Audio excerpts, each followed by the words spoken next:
Me llamo Alberto y quiero contar algo que me sucedió, relacionado con mi mejor amigo, algo que me parte el alma y que jamás olvidaré.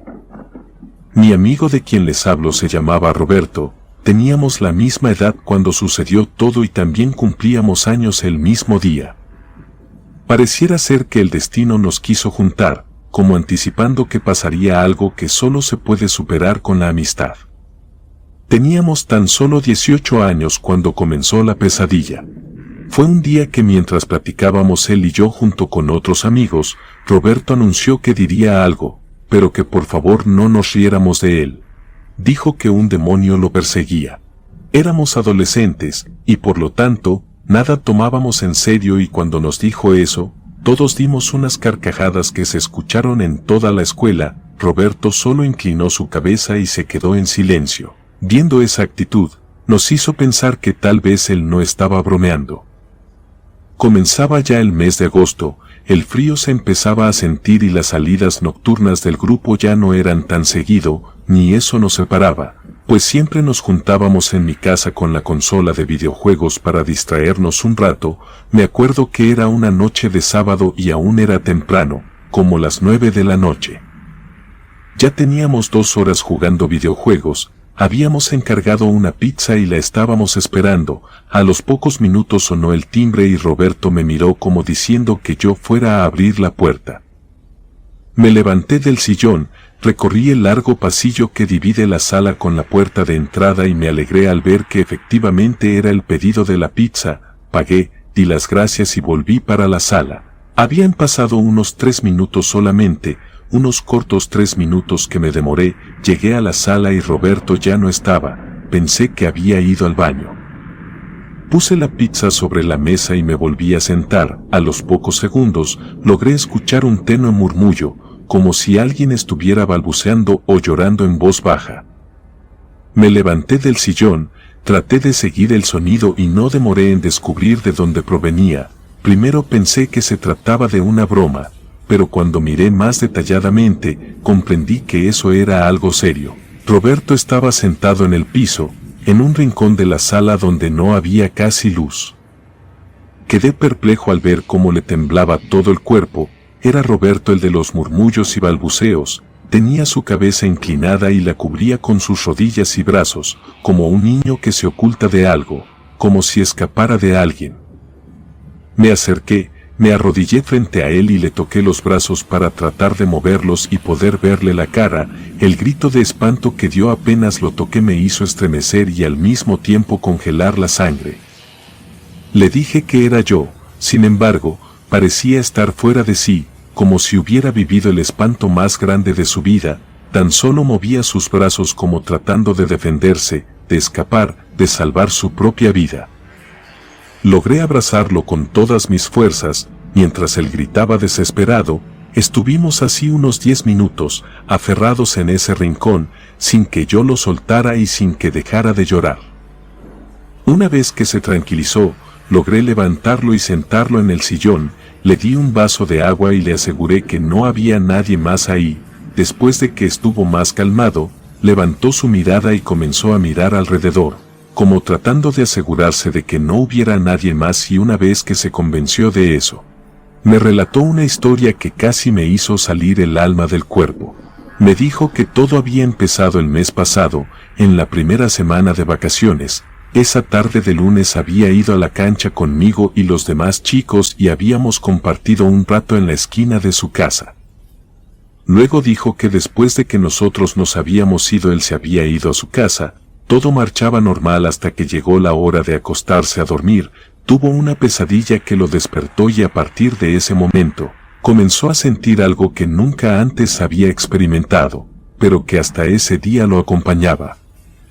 Siguió diciendo que había alguien en la habitación, que podía sentir claramente esa presencia y a pesar de que miraba por todos lados, no podía ver a nadie. Dijo que se levantó de la cama para encender la luz, pero eso fue algo de lo que se arrepentía, porque cuando se acercó al apagador y desde ahí lo pudo sentir más claro y fue cuando lo vio. Era una silueta de alguien o algo similar a la de un hombre, levitando unos pocos centímetros sobre él. No tenía rostro, brazos ni piernas bien definidas. Solo era una gran sombra con una cabeza enorme y deformes extremidades. Sus ojos eran dos brasas ardientes que generaban un calor que le estremecía todo el cuerpo. Luego se acercó lentamente hacia él, hasta ponerse cerca de su rostro. Unas náuseas tremendas se adueñaron de todo su ser, pues al sentir el olor nauseabundo de su presencia, le hizo hasta perder el equilibrio y lo último que recordaba era que había caído de espaldas, al mismo tiempo que esa cosa se abalanzaba sobre él. Dijo que aquella cosa parecía haberse quedado en su cuerpo y cuando despertó ya no se sentía igual. Pero desde hace unos días, todo había empeorado. Antes, solamente lo veía de pie, agachado, caminando en cuatro patas o flotando, pero siempre a lo lejos. Y esos últimos días ya lo atacaba físicamente. Había momentos en los que lo empujaba, lo rasguñaba o lo golpeaba en la cara. Dijo que cuando yo había ido por la pizza, aquel ser estaba parado frente a él y que de pronto se abalanzó y lo había lastimado en el cuello y era por eso que sentía tanto miedo. Comentó que ya estaba harto y que se moría del miedo. Me pidió que por favor lo ayudara, que no lo dejara solo.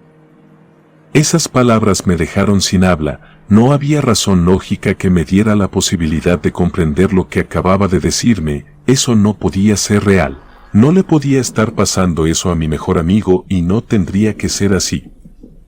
Ver sus lágrimas caer sobre sus mejillas me conmovían el alma, pero verlo temblar mientras me contaba su historia me llenaba de terror. Intenté abrazarlo, pero cuando apoyé mi mano sobre su cuello, quedé atónito. Miré y vi que unas 3 largas heridas marcaban el costado de su cuello y unas delgadas líneas de sangre ya habían llegado a su hombro y espalda. Roberto acababa de decirme la verdad, alguien o algo estaba haciéndole daño y parecía que empeoraba cada vez más. Desde aquel día, comencé a tratar de pasar más tiempo con él, incluso inventamos alguna razón de estudio, para que así viniera a pasar toda la noche a mi casa. Yo no podía ver a aquella cosa, pero sí veía cómo Roberto sufría a causa de sus ataques. Antes mantenía una cierta distancia cuando yo estaba con mi amigo, pero con el pasar de los días, ya no le importaba mi presencia y hacía de la vida de Roberto un verdadero infierno frente a mis ojos. En una oportunidad, como muchas otras veces, él se quedó a dormir en mi casa. Yo le daba mi cama y yo dormía sobre unas cobijas al lado. Esa vez me despertaron unos murmullos, unos leves murmullos y al abrir los ojos supe que no era otra cosa que su pedido de auxilio. Quedé perplejo cuando vi que Roberto estaba pegado sobre el techo de la habitación, pero algo lo sostenía del pecho y a la vez de su cuello. Sus piernas colgaban y sus manos se aferraban aparentemente a las manos que presionaban su cuello, como tratando de quitarlas y de ese modo liberarse. Jamás olvidaré sus ojos. Mi amigo agonizaba sin dejar de mirarme, suplicando por vivir. Fue tanto el odio que sentí que me levanté y salté, tomándole de sus piernas para bajarlo. Comencé a gritar desesperado y mientras jalaba a Roberto hacia abajo, llamaba a mi padre por auxilio. Unos segundos después, mi padre abrió la puerta y pudo ser testigo del siniestro momento. Tampoco vio a aquel demonio, pero quedó en shock al ver a Roberto apoyado sobre el techo y a mí colgando sobre sus piernas. Tratando de bajarlo, solo alcanzó a ver un segundo, pues apenas abrió la puerta, nosotros caímos sobre el piso. Esa noche no dormimos ni nosotros ni mis padres. Mi madre nos preparó café y sentados en la cocina, le pedí a Roberto que les contara lo que había ocurrido. El color de la piel de mis padres se tornó pálido a causa del espanto, pero la conmoción al ver las lágrimas y el sufrimiento de mi amigo pudieron más. Sin embargo, todos quedamos confundidos cuando nos pidió que no le dijéramos nada a su familia, menos a su madre. Nos suplicó tanto que terminamos haciendo esa promesa. Ni siquiera quiso aceptar que lo lleváramos a visitar a algún curandero, pero logramos convencerlo para que nos acompañara a la iglesia y es así como comenzó nuestra lucha, nuestra batalla, nuestra guerra. Digo nuestra porque, junto a mis padres, jamás nos apartamos de él. Desde ese día, prácticamente se mudó a vivir con nosotros. Todos los días participábamos en la misa y aunque se negó siempre a participar en los sacramentos de la confesión y comunión, Parecía que de a poco iba mejorando. Nos unimos a un grupo parroquial y formamos parte del coro. Roberto era el que mejor cantaba y verdaderamente su voz llegaba hasta el alma. Verlo danzar y aplaudir las alabanzas demostraba que era feliz al hacerlo. Pronto nos hicimos amigos de los chicos del grupo, que a diferencia de los demás amigos del barrio, nos inculcaban vivir en paz. Fue quizás eso lo que lo ayudó a mejorar más aún. Pues al menos yo ya no era testigo de aquellos ataques que tanto lo torturaban. Una tarde de domingo, en la que teníamos ensayo con el coro de la iglesia, le pedí que se adelantara, pues yo tenía que comprar algunas cuerdas para la guitarra y eso me llevaría un poco de tiempo. Salió como de costumbre, caminando hasta la iglesia que quedaba solo a 2 cuadras de mi casa. Fui a hacer mi mandado y cuando llegué a la iglesia unos minutos después, no lo encontré. Le pregunté a los chicos por él y me dijeron que aún no había llegado. Preocupados, todos juntos lo comenzamos a buscar, hasta que escuchamos gritar a una de las chicas. Corrimos hacia la parte trasera del templo, de donde vino el grito, y ahí lo encontramos. Roberto estaba detrás de una pila de ladrillos, en posición fetal, cubierto de heridas sangrantes. Ese maldito demonio lo había atacado de nuevo. La ambulancia llegó en unos 15 minutos, hasta entonces nadie lograba hacerlo reaccionar. Parecía que estaba como en un trance, sin sentidos, sin reflejos, sin cordura, solo tenía la mirada perdida, fija hacia la nada, y en su rostro se podía observar un miedo indescriptible. Estuvo 2 semanas internado, inconsciente, hasta que al fin pudo reaccionar. Luego de unos días más, le dieron de alta con medicación de por vida, pero no pudo volver a hablar. Una vez que llegamos con él a mi casa, mi padre me pidió que lo acompañara hasta la casa de Roberto. Durante el trayecto, mi padre iba en silencio, pero yo sabía perfectamente sus intenciones. Llamó a la puerta y con un rostro de desprecio al vernos, nos atendió su madre. Ese día escuché a mi padre decir insultos que nunca antes lo había escuchado decir, y aquella mujer no se quedó atrás, cínicamente nos reclamaba que fuimos nosotros los que la alejamos de su hijo. Ese día lloré de impotencia. No podía creer que una madre fuera capaz de abandonar a su hijo de esa manera. Ni siquiera fue al hospital cuando Roberto estuvo internado, pues parecía que nada le importaba de él. Mi amigo poco a poco comenzó a recuperarse y ciertamente nunca recuperó el habla, pero con el tiempo empezó a comunicarse mediante gestos y escritura. En una oportunidad, mientras estábamos reunidos en la mesa después de la cena, mi madre le preguntó si recordaba algo en particular que le haya sucedido durante aquel día. Mi madre se refería al día en que comenzó todo el infierno, cuando Roberto vio por primera vez aquel demonio. Hizo un gesto de pensar y luego de unos minutos, tomó papel y lápiz que siempre tenía a su lado y comenzó a escribir. Mi madre tomó el papel y después de leerlo, preguntó sorprendida que si había pisado excremento, que estaba en la puerta de su casa sin querer, y Roberto mostró una sonrisa muy triste afirmando que efectivamente fue así. No entendíamos si eso tendría algo que ver con lo de aquel demonio, pero ya no quisimos decir más sobre eso. Rápidamente nos volvimos a unir al coro de la iglesia y no faltamos a misa. Ni se imaginan la felicidad tan grande que yo sentía al ver a mi amigo danzar y aplaudir todas las alabanzas. Eso era la garantía de sus deseos por vivir. La alegría y felicidad brillaba en su rostro. Parecía que su alma volvía a retomar vida. Con los días, su ánimo crecía cada vez más, pero su cuerpo parecía ir en contra. Rápidamente empezó a bajar de peso. Los oídos y la vista comenzaron a fallarle. Comenzó a despedir un feo olor. Quizás ese olor que antes solo él sentía, pero que ahora lo despedía de su propia piel. Había días en los que no tenía fuerzas ni para levantarse de la cama.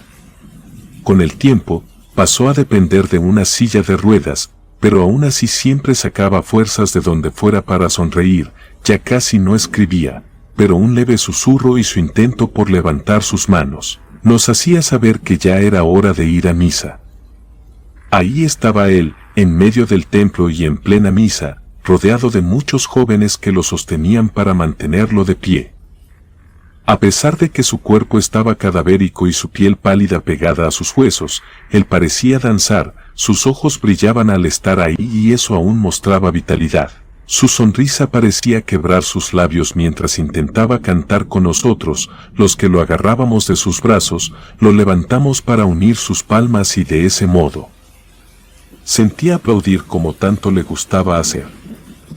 A veces, no soportamos las lágrimas y sabíamos en ese momento que era el momento de cambiar de posición con los otros chicos, pues no tenía que vernos llorar, nada debía arruinarle ese momento. Ese era su momento y así la pasamos durante toda la misa, rodeándolo y turnándonos entre los muchachos para mantenerlo siempre de pie, danzando y aplaudiendo en cada canción. Una mañana del mes de mayo, cuando faltaban unos pocos días para nuestro cumpleaños, fui a despertarlo para darle su medicina, como lo hacía todos los días, pero esta vez lo vi diferente. Tenía su rostro sonriente y su piel parecía haber recuperado su color, pero cuando le hablé en repetidas ocasiones y no se despertó, supe entonces que sus ojos ya no se volverían a abrir. Apoyé mi oído sobre su pecho mientras lo abrazaba y rompiendo en un llanto desconsolado al confirmar que su corazón había dejado de latir, a mi amigo, mi confidente, mi hermano, se le habían terminado los días de sufrimiento. Creo que está de más contar los días posteriores. La iglesia se llenó, todo el pueblo fue a honrar a aquel guerrero, para darle el último adiós. Ese día el coro cantó como nunca antes lo había hecho y ni siquiera las lágrimas pudieron a los muchachos, una leve llovizna mojó el cielo durante el velorio. Pero cuando llegó el momento de la partida al cementerio, un sol nos acarició durante todo el trayecto, ese fue el adiós más sublime que vi en mi vida. Finalizado el entierro, le pedí a mis padres que se adelantaran en el camino a casa y poco a poco, toda la gente comenzó a hacer lo mismo. Yo me quedé hasta el final, hasta que me quedé solo con mi amigo. Al menos, eso fue lo que creí. Mientras estaba arrodillado frente a su tumba, escuché una voz llorosa que habló dirigiéndose hacia mí. Era la madre de Roberto quien me decía que ella lo amaba, pero que ya no podía verlo así. Estaba vestida entre harapos negros, sucia, tenía sus ojos manchados de lágrimas negras a causa de su maquillaje. Sentí un odio tremendo al verla ahí, pues ella no merecía estar en este lugar. Roberto la necesitó tanto, pero ella jamás se preocupó por él. Sin embargo, no quise faltarle el respeto frente a la tumba de mi amigo y sin mirarla a los ojos me alejé un poco, pero le pregunté por qué lo había abandonado cuando más lo necesitaba. Hubo unos instantes de silencio y sin levantarme del lugar, escuchaba cómo aquella mala madre lloraba. De a poco cesó el llanto y me dijo que la disculpara, suplicante, me pidió que la escuchara, pues algo importante tenía que decir. Me dijo que sabía que él había sido un hermano para mí y que yo lo había sido para él. Por esa razón, me iba a confesar algo que el mismo Roberto había querido mantener en secreto. Dijo que tenía razón al pensar que ella era una mala madre y una mala mujer. En voz más baja dijo que ella practicaba la brujería, la magia negra desde que era adolescente. Y es por eso que desde hace ya bastantes años, tenía una enemistad muy grande con otra bruja de un pueblo cercano de ahí. Dijo que había cometido el error de hacerle brujería, simplemente por maldad, sin saber las consecuencias que eso traería. Aquella bruja resultó estar pactada con un demonio poderoso y al saber que ella había sido quien hizo el trabajo, le hizo un contrahechizo para terminar con su vida. Y continuó diciendo que en un momento dado, fue y dejó el trabajo en su casa, justo bajo la puerta de la entrada, que fue aquel excremento que pisó Roberto esa tarde en la puerta. Pero eso no debió haber pasado porque ese trabajo estaba destinado para ella, era ella la que tenía que pisar, pero fue su inocente hijo el que lo recibió. Esa noche en la que él tuvo su primer encuentro con ese demonio, fue ahí cuando ella supo al instante que se trataba e hizo lo posible para detener ese trabajo, pero no pudo contra algo más fuerte que ella. La señora lloraba mientras hablaba y tomó un minuto para respirar y luego siguió contando, que ella le fue a rogar de rodillas a aquella mujer para que lo detuviera, pero no funcionó y a los pocos días desapareció del pueblo. Desde entonces, su vida fue un tormento. Roberto estaba al tanto de todo y siempre la animaba, diciendo que se sentía bien. Pero yo sabía que eso no era verdad. Poco a poco, las cosas empeoraron. Los días de la vida de su hijo ya estaban contados. Y era por eso que cuando él se mudó con nosotros, no quiso reclamar nada. Ella sabía que solo nosotros seríamos capaces de hacerlo feliz con el tiempo que le quedaba, que iba a hacer ella. ¿Cómo ayudarlo si sentía que se le caía el corazón a pedazos cada vez que miraba el miedo y sufrimiento en sus ojos? Dijo que él no merecía eso, él merecía ser feliz. Y concluyó diciendo que la vida se le había acabado desde aquel momento y desde entonces pidió a la muerte que la visitara y a su hijo le pidió que algún día la perdonara. Esas palabras rondan en mi mente hasta el día de hoy y a veces tengo pesadillas con esa mujer. Aquella tarde, después de escuchar aquellas palabras, me levanté y me regresé a mi casa. Recuerdo verla echada sobre la tumba de su hijo, llorando amargamente y pidiéndole perdón, mientras que yo me alejaba del lugar. Ese día comprendí muchas cosas, entendí por qué Roberto no quería que su madre supiera lo que estaba sufriendo y por qué tampoco quería ir a ningún curandero, prefirió sufrir todo en silencio, sin causar sufrimiento a nadie más. Sin embargo, yo tuve la dicha de ser elegido por él, para acompañarlo en ese tormento y eso me llena de orgullo. Ya no siento odio hacia su madre, más bien, siento lástima, pues creo que el castigo de la culpa la torturará hasta la tumba. Mientras tanto, guardo en mi corazón cada momento compartido junto a mi querido amigo y me consuela saber que ahora él está junto a Dios, cantando, danzando y aplaudiendo como tanto le gustaba hacer, pero esta vez, junto al coro de los ángeles celestiales.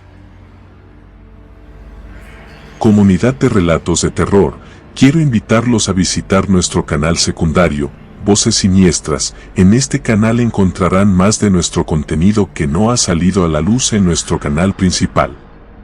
Apóyanos suscribiéndote, activando la campanita y mirando nuestros videos, para que no te pierdas ninguno de nuestros relatos. Si te gustan estos relatos, te invito a suscribirte a este canal, activa la campanita de notificaciones para que no te pierdas lo mejor de relatos de terror. Gracias por escucharnos y apoyar nuestro proyecto. Relatos escritos y adaptados por Liz Rayón.